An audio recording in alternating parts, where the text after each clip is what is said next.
Grabe, no? Ramdam mo yung ano, ramdam mo yung pagka Pilipino mo pag halimbawa pumunta ka talaga dito sa simbahan. Kasi, yun, pakita natin yung mga yung extension ng simbahan, yung architecture, napakaano talaga.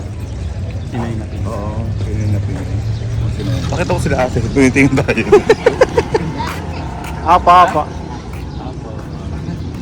Hello po. Shoutout.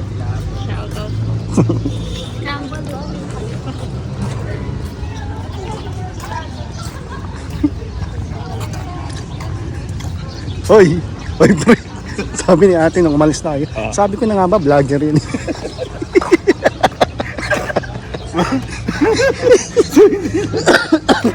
Huwag muna tayo pumasok sa simbahan kasi nagsinungaling tayo.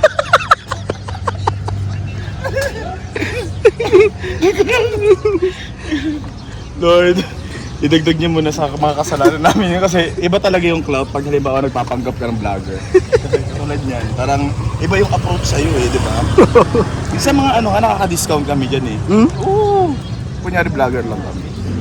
Ah, no, sa audits no. Iba yung treatment talaga nila. Pag halimbawa, nalaman nila ng vlogger. Pero i-off muna natin yung camera kasi nagsusulim tayo dito. Sige, pasok tayo. Ha? Hindi, pwede mag-camera. Sige. Aalisin ko. Pre!